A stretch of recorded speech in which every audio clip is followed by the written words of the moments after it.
Hey guys, tonight we're talking about Rome, the empire that conquered half the known world and still found time to be extremely petty about it. So before you get comfortable, take a moment, like the video, and subscribe, but only if you genuinely enjoy what I do here. And let me know in the comments where you're tuning in from and what time it is for you. It's always fascinating to see who's joining us from around the world. Now, dim the lights. Maybe turn on a fan for that soft background hum, and let's ease into tonight's journey together. When Rome captured a queen, it did not see a defeated woman sitting quietly in a tent, wondering how everything went so wrong. Rome saw a logistical nightmare wrapped in a crown. Queens were not standard prisoners. They could not be processed, cataloged, and forgotten like a sack of captured spears. They were walking political problems with excellent posture and very bad timing. Rome loved order.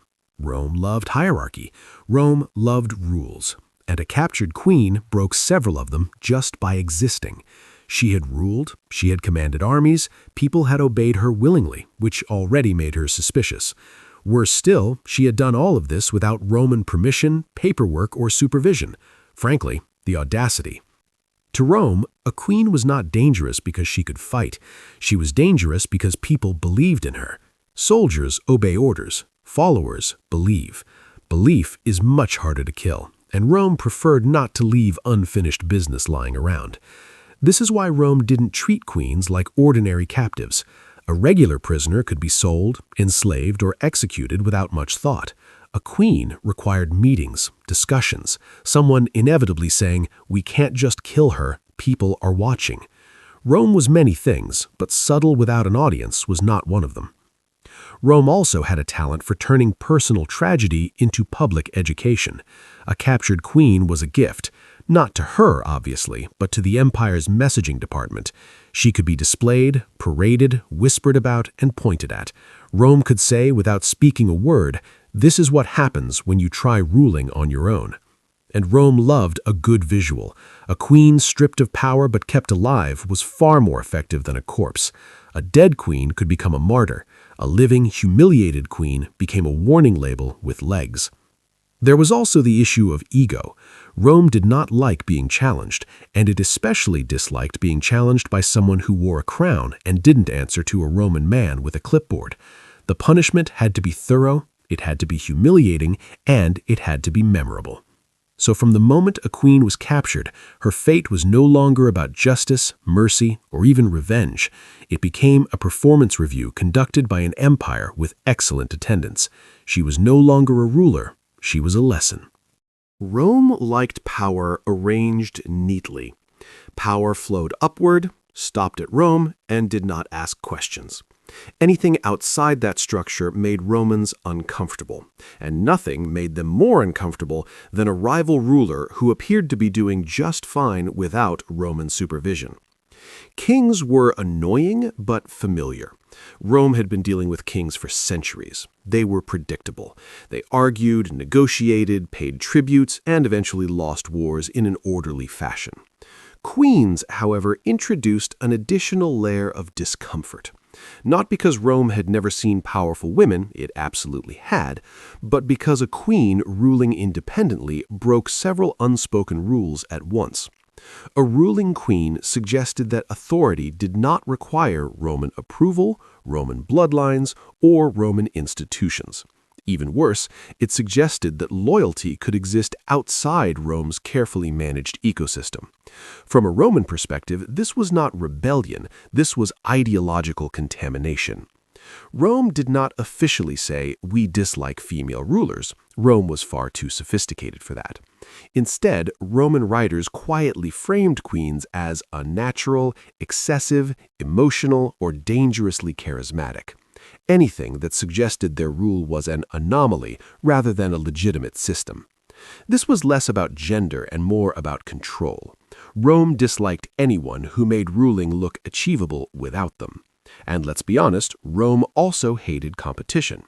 A queen who successfully governed, inspired loyalty, and resisted Rome made the empire look temporarily fallible. Rome did not do fallible. Rome did inevitability. So when such a queen was captured, Rome saw an opportunity, not simply to punish, but to correct the narrative. Her capture allowed Rome to say, "See, this arrangement was always unstable." Her humiliation reinforced the idea that sovereignty outside Rome was not just doomed, it was embarrassing. This is why Roman punishments for queens were so carefully designed. They were not impulsive acts of cruelty, they were lectures delivered in chains. Rome wanted other rulers, male or female, to observe the outcome and internalize the lesson without requiring further explanation. And of course, Rome never admitted fear, but fear was there. Fear that authority might exist independently. Fear that loyalty could survive conquest. Fear that someone, somewhere, might watch a queen resist Rome and think, maybe we could do that too. Rome did not punish captured queens because they had lost. Rome punished them because they had once ruled, and for a moment, ruled well. For a Roman enemy queen, capture was not the end of the story. It was the paperwork phase. The war might be over, the city burned, the army scattered, but Rome was only just getting started. Rome never rushed consequences. It preferred to savor them. The moment a queen was taken alive, her fate stopped being about battlefield realities and became a matter of scheduling. She was no longer a combatant, she was an asset, and Rome, like any competent empire, did not waste assets. Captured queens were transported carefully, not gently, just carefully enough to ensure they arrived intact. You cannot stage a public lesson if the lesson expires on the road. Guards were instructed to keep her alive, visible, and unmistakably defeated. This was not mercy, this was preparation. Rome also understood that time itself was a weapon.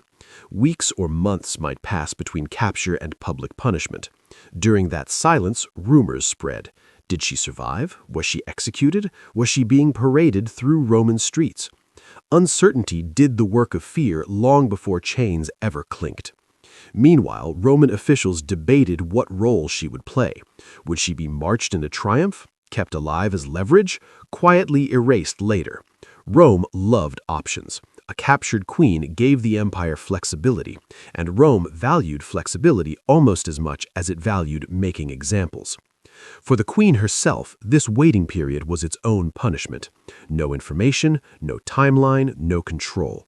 She had ruled armies and peoples, and now her future depended on men who discussed her fate between wine cups and administrative complaints.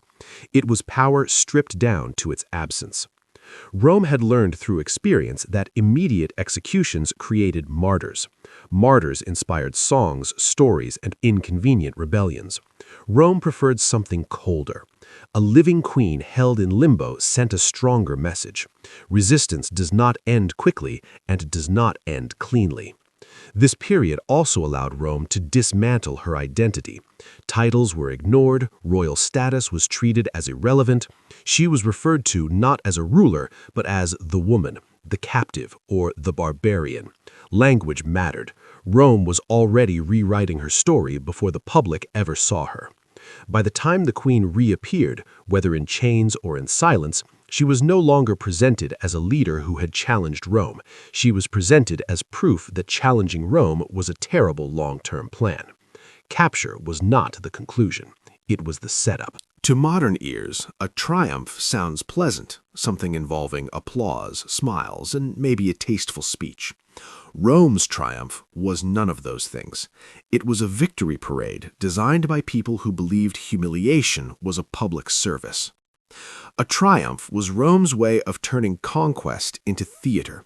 Streets were cleared, temples were opened, crowds gathered, and at the center of it all marched the spoils of war: treasure, weapons, exotic animals, and, most importantly, defeated enemies who were still alive.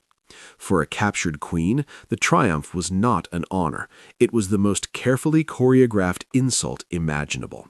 She was paraded through Rome behind the victorious general, sometimes in chains, sometimes bound with symbolic restraints that ensured everyone noticed she was no longer in charge.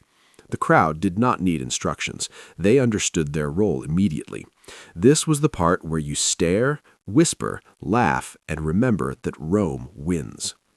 Rome loved visual storytelling. The queen's presence was meant to contrast sharply with the general riding high, wrapped in purple, pretending to be almost divine for the day. She walked, he rode. She followed, he led. The message was so clear it barely needed translation. Her appearance was deliberately foreign. Roman triumphs emphasized difference: strange clothing, unfamiliar jewelry, unusual hairstyles, all of it designed to reinforce the idea that she came from a lesser world that had been neatly folded into Roman dominance. Rome did not just conquer territories, it conquered narratives. The crowd mattered. Rome could have punished her privately. It chose not to. A punishment unseen was a wasted opportunity. Tens of thousands of people watching ensured that the humiliation would echo far beyond the city. Stories would spread. Travelers would repeat them. Future rebels would picture her before ever lifting a sword, and Rome enjoyed the delay. The triumph often happened long after the war ended.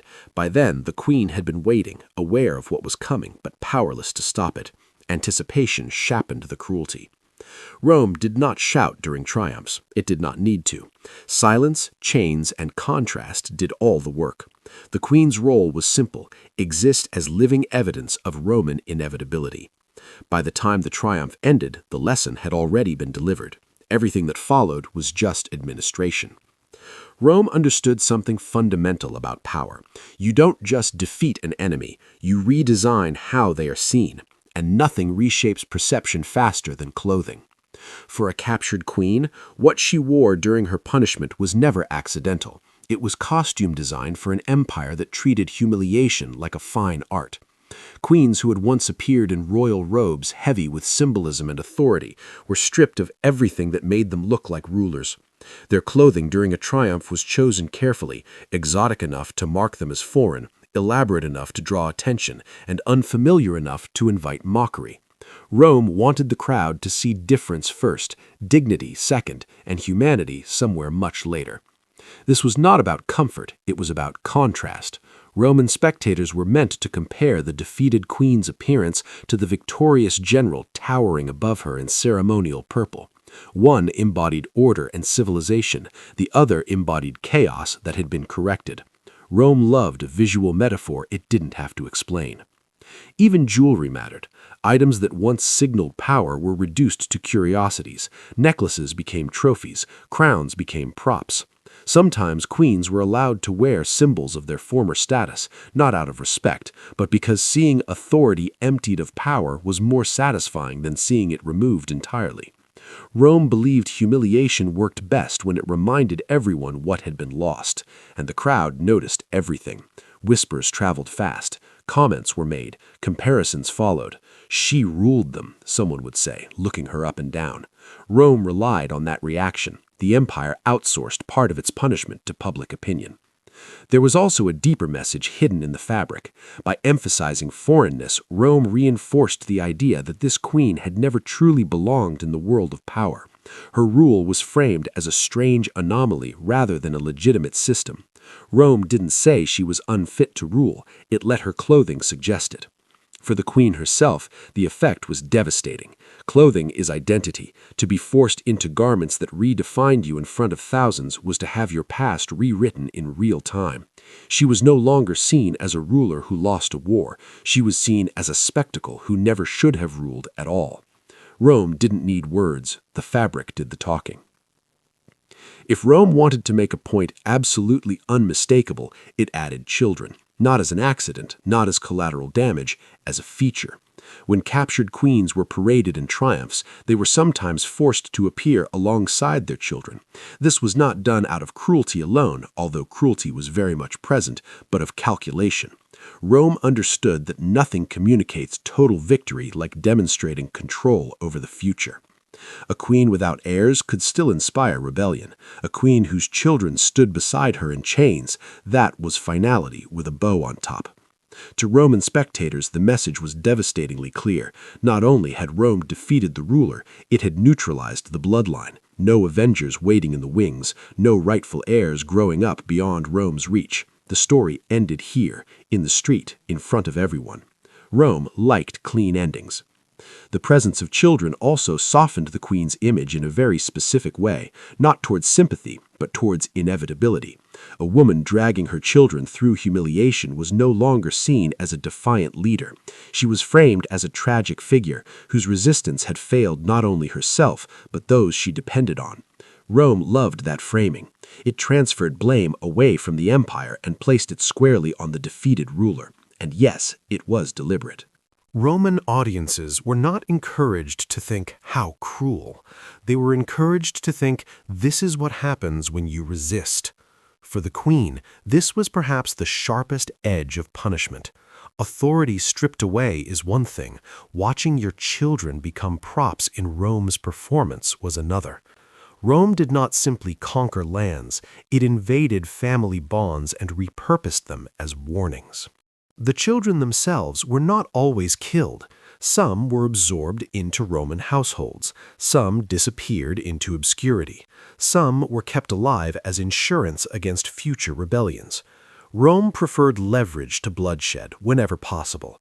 But survival did not mean freedom. Growing up Romanized, renamed, and removed from their origins ensured that whatever legacy the queen had built would not continue in recognizable form. Rome did not just end reigns, it redesigned futures. To Rome, this was efficiency. To history, it was chilling. Because the empire understood something most conquerors eventually learn. To truly defeat a ruler, you do not just destroy the throne, you erase the line that could ever reclaim it. When Rome allowed a captured queen to live, it was not being merciful, it was being strategic. Rome did not confuse survival with kindness, and neither should we. Keeping a queen alive was often the most efficient way to extend her punishment indefinitely. A dead queen could inspire rebellion, a living one could suppress it. Rome understood optics. A queen breathing, visible, and thoroughly powerless sent a clearer message than an execution ever could. Her people could not rally around a martyr if the former ruler was still alive, especially if she was seen paraded, imprisoned, or reduced to a name spoken only in whispers. Hope fades faster when the symbol of resistance is still there, visibly broken. So Rome kept some queens alive on purpose. These women were housed in controlled environments, guarded residences, temples, or prisons where every movement was monitored and every interaction filtered.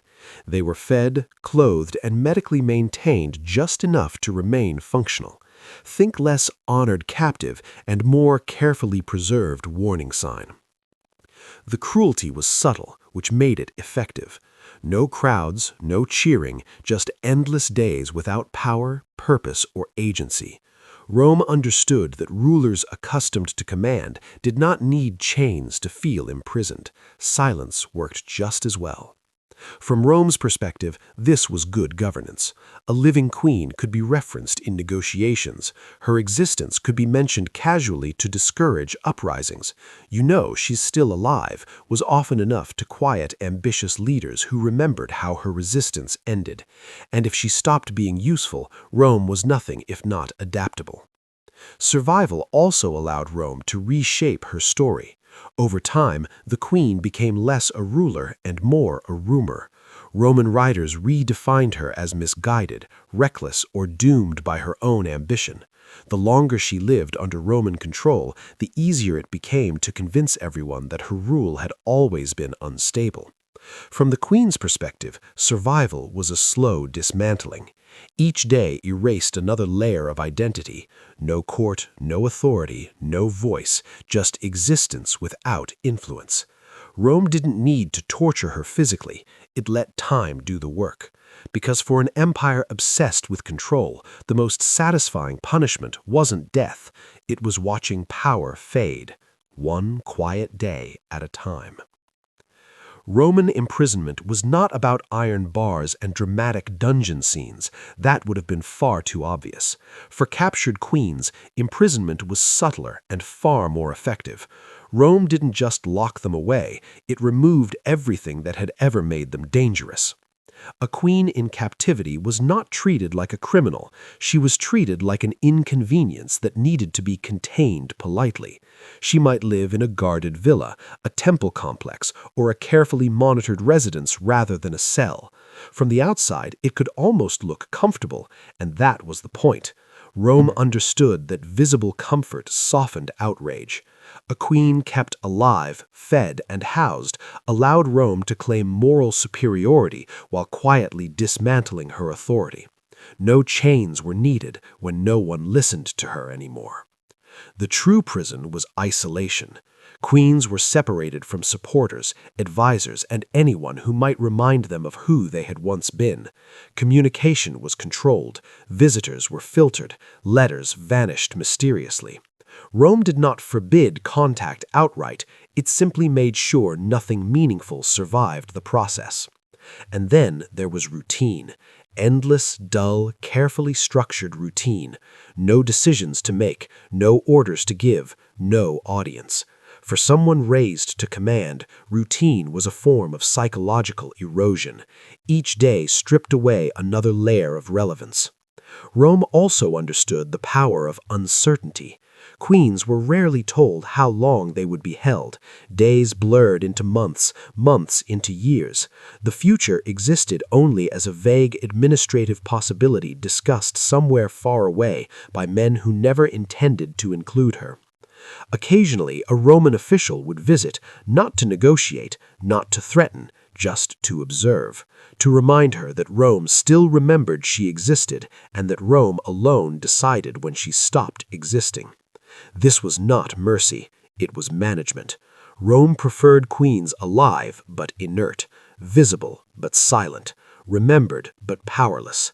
A living ruler with no authority was proof that Rome's dominance extended beyond battlefields and into identity itself. And for the outside world, the message was quietly reinforced. Resistance does not end with death. Sometimes it ends with years of waiting in a comfortable room where nothing you say matters. For Rome, this was elegant punishment. No blood, no noise, just control applied slowly, relentlessly, and with impeccable organization. One of Rome's favorite tools was time, not speed, not urgency, time. Rome understood that uncertainty could grind a person down far more efficiently than chains ever could. So when it came to captured queens, Rome rarely announced plans. It simply waited. Queens were almost never told what would happen next. Execution was not scheduled. Release was not discussed. There was no calendar, no countdown, no sense of progression. Just days that blended together, each one quietly identical to the last.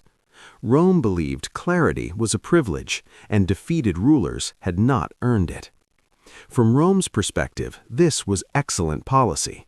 A queen who did not know her fate could not plan, could not hope properly, and could not prepare herself emotionally for anything in particular.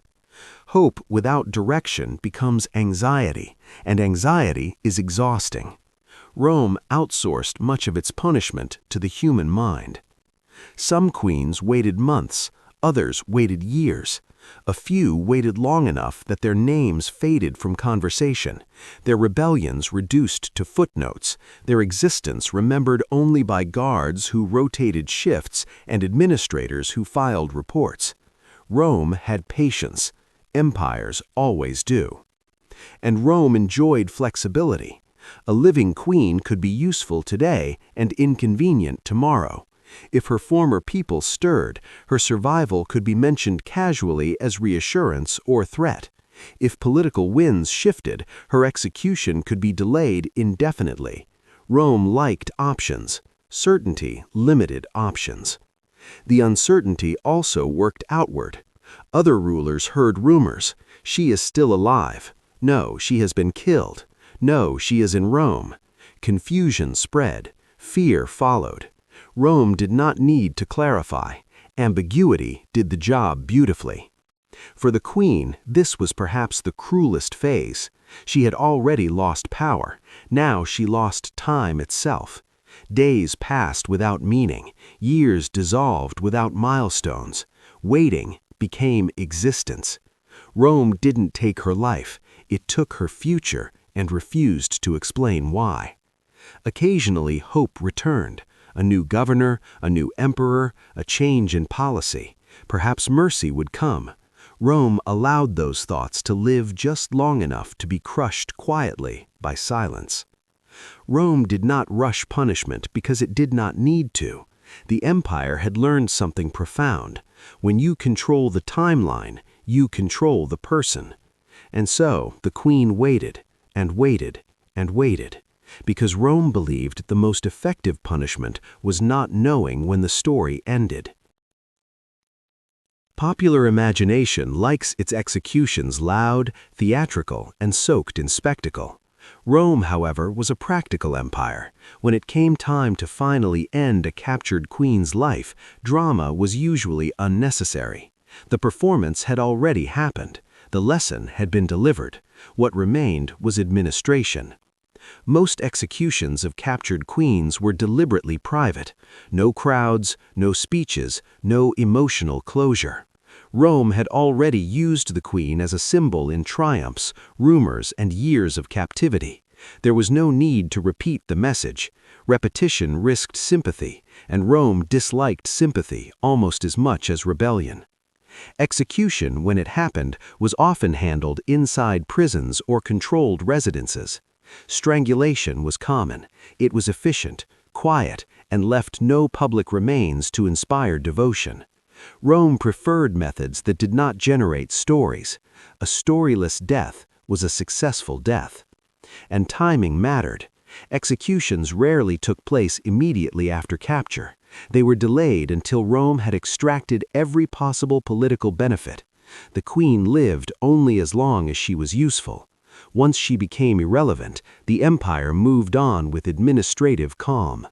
From Rome's point of view, this was restraint. The empire liked to imagine itself civilized, rational, and above emotional violence. Killing a queen loudly would have suggested anger. Rome preferred the appearance of inevitability. This is simply how things conclude, the silence seemed to say. For the queen, the end came without ceremony. No final speech, no chance to reclaim dignity, no dramatic resistance. Just the quiet realization that the waiting had ended, and Rome had decided she was no longer necessary.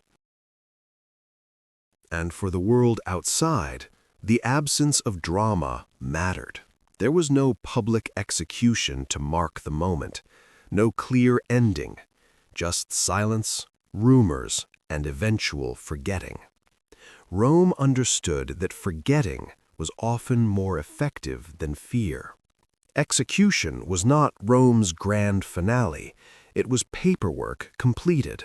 By the time the queen was gone, her story had already been rewritten, her authority dismantled, and her memory softened into something manageable.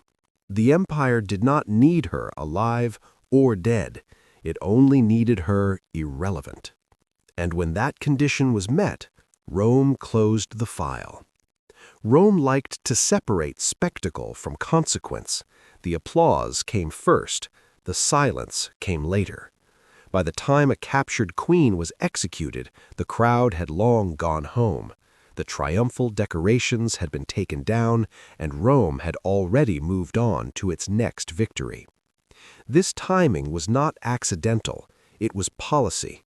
Public punishment was for education, death was for closure. Rome understood that crowds were unpredictable. Public executions could stir sympathy, outrage, or inconvenient emotional attachment. A queen killed in front of an audience risked becoming something Rome hated deeply, a martyr. Martyrs inspire stories. Stories inspire resistance. Rome preferred endings that produced paperwork, not legends. So the execution often happened after the city had finished celebrating, when the cheering stopped, when the general returned to private life, when the spectacle faded from memory. That was when Rome acted quietly, efficiently, without witnesses who might care. To the Roman public, The queen simply vanished. One day she was a name whispered during the triumph. The next, she was no longer mentioned. Silence replaced outrage. Silence replaced curiosity. Rome trusted silence to do what violence could not. This delay also allowed Rome to control emotional distance. By the time death came, the queen had already been reduced to an abstract idea, no longer a living figure walking the streets in chains. She became a rumor, a footnote, a former problem that had been handled. Executing her at that point felt less like cruelty and more like closing a chapter everyone had already stopped reading. Rome also benefited diplomatically. Executing a queen immediately could provoke backlash from allies, relatives, or dependent kingdoms. Waiting allowed tensions to cool. By the time death occurred, objections had lost urgency. Rome was very good at letting outrage expire naturally. For the queen, this timing added one last cruelty. The execution came not at the height of attention, but after isolation, waiting, and erasure. There was no dramatic end, just the quiet realization that Rome had finished using her. Rome did not want its enemies remembered at their strongest. It wanted them remembered at their weakest, or not at all. And so the queen died not as a ruler, not as a rebel, not even as a symbol. She died after the applause, when no one was listening, which, from Rome's perspective, was exactly the point. For Rome, killing a queen was not always the final step. Sometimes it was unnecessary. Sometimes it was inefficient. The most thorough punishment was not death, but disappearance. Rome had a talent for making people vanish without ever leaving a body behind. Erasure was subtle. It didn't require chains, guards, or witnesses. It required scribes. Roman historians, poets, and officials controlled the narrative, and they used that power generously. Queens who had once commanded armies and territories were reduced to brief mentions, distorted anecdotes, or vague warnings about barbarian women. Their names were misspelled, minimized, or omitted entirely. Rome did not deny that these queens existed, it simply made sure they did not matter. This was not accidental. Rome understood that memory is power. If people remember a ruler clearly, they may remember why they followed her. If they forget her, loyalty dissolves on its own. Rome preferred forgetting. It required no troops. In some cases, queens were absorbed into Roman life so quietly that history lost track of them altogether. They were renamed, reassigned, married off, converted into polite footnotes, living under Roman supervision. Official records stopped referring to them as queens. They became wives, daughters, or foreign women, stripped of the very titles that once made them threatening. Even when queens were remembered, Rome rewrote their personalities.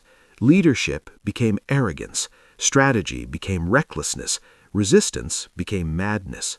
Roman writers rarely described these women as competent rulers. That would have suggested Rome faced legitimate opposition, which was unacceptable. Instead, queens were portrayed as cautionary tales. Their courage became recklessness. Their political skill became manipulation. Their resistance became hysteria. Rome did not argue against these women, it caricatured them. This was done with an air of intellectual superiority.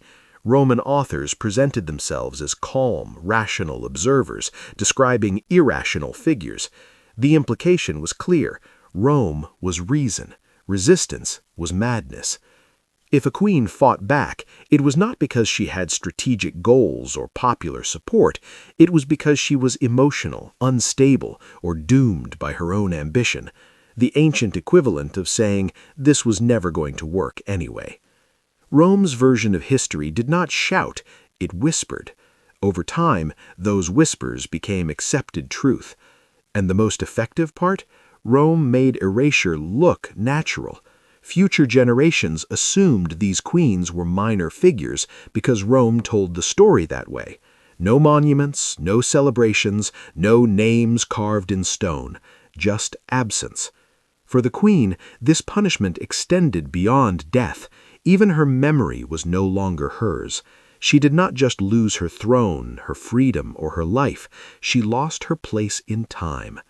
Rome did not always need to destroy its enemies. Sometimes it simply edited them out. And that, for an empire obsessed with permanence, was the ultimate victory. Rome did not leave history to chance. It employed writers. And Roman writers, knowingly or not, were some of the empire's most effective executioners. Once a captured queen was defeated, humiliated, imprisoned, erased, or quietly killed, Roman authors stepped in to finish the job. They didn't need chains or guards. They had parchment, and parchment lasts longer than fear. These writers rarely described queens as capable leaders who posed a genuine threat. That would have implied Rome faced serious opposition, which was unacceptable. Instead, queens were reframed as cautionary tales. Their courage became recklessness. Their political skill became manipulation. Their resistance became hysteria. Rome did not argue against these women. It caricatured them. This was done with an air of intellectual superiority. Roman authors presented themselves as calm, rational observers, describing irrational figures. The implication was clear. Rome was reason. Resistance was madness. If a queen fought back, it was not because she had strategic goals or popular support. It was because she was emotional, unstable, or doomed by her own ambition. And because Rome controlled education, these portrayals spread. Future scholars learned Roman versions of events. Later historians copied Roman sources. The queens became what Rome said they were, not because it was accurate, but because it was written first and written often. What makes this particularly effective is how subtle it was. Roman writers didn't scream insults. They sighed. They shook their heads on the page. They framed the queen as someone who might have succeeded if only she had known her place. Condescension replaced cruelty, and that made the damage feel reasonable. Even praise, when it appeared, was poisonous. The queen might be described as brave, but only to emphasize how tragic her inevitable failure was. Clever, but fatally misguided. Strong, but unnatural. Compliments that end in inevitability are not compliments at all. By the time centuries passed, the queen was no longer remembered as a ruler who challenged Rome. She was remembered as a mistake that proved Rome's worldview correct. Rome understood something vital. Killing a ruler ends resistance in the present. Writing about them incorrectly prevents resistance in the future. So while soldiers captured queens and officials decided their fate, it was the historians who ensured those queens never truly recovered. They did not just lose their kingdoms, they lost their reputations. And in Rome's empire, that loss was permanent. Rome never punished captured queens for their own sake. That would have been inefficient. Rome punished them for the benefit of everyone else. Every chain, every parade, every carefully timed disappearance was aimed outward, not inward. The queen was merely the delivery system. Empires survive on reputation. Rome knew this. Its armies were strong, yes, but its greatest weapon was expectation. Kingdoms surrendered not just because Rome might win, but because Rome was expected to win. Captured queens helped maintain that expectation. When a foreign ruler watched a Roman triumph, they were not supposed to feel curiosity. They were supposed to feel calculation.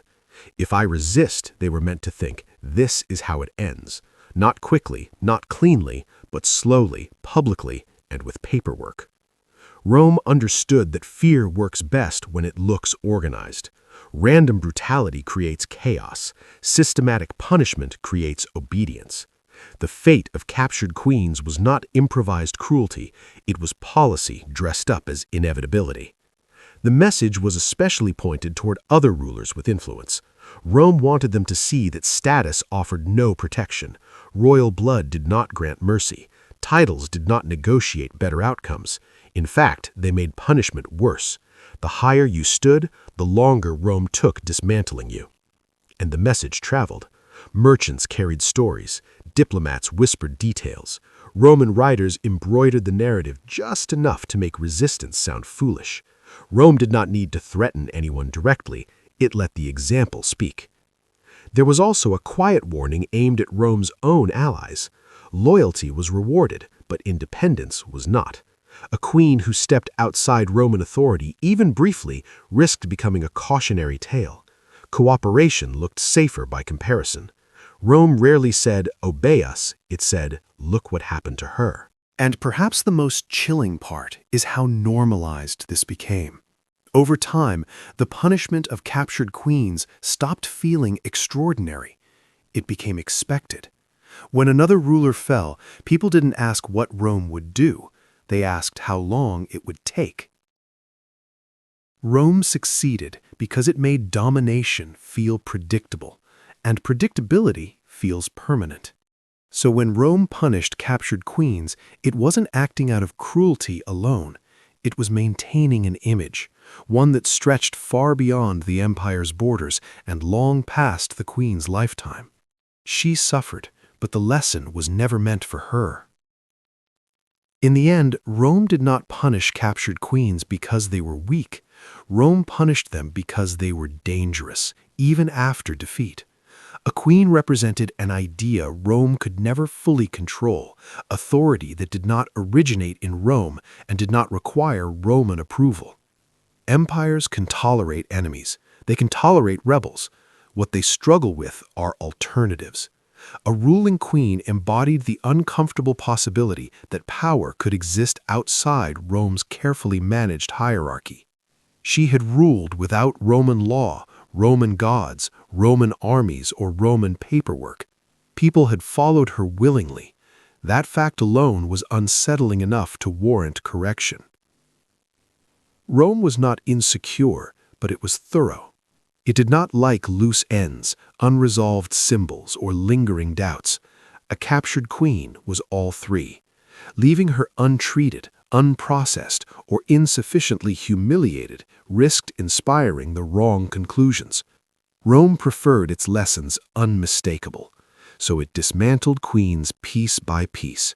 First authority, then dignity, then time, then memory.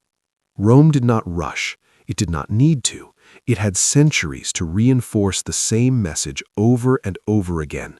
Resist, and you will not simply lose. You will be displayed, delayed, erased, and rewritten. And here is the quiet irony. Rome's harsh treatment of captured queens reveals just how seriously it took them. Empires do not waste energy humiliating insignificant opponents. They reserve that effort for figures who might otherwise be remembered as legitimate alternatives.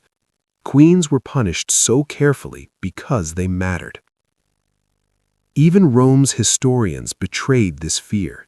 The need to belittle, distort, and diminish these women long after their deaths suggests anxiety, not confidence.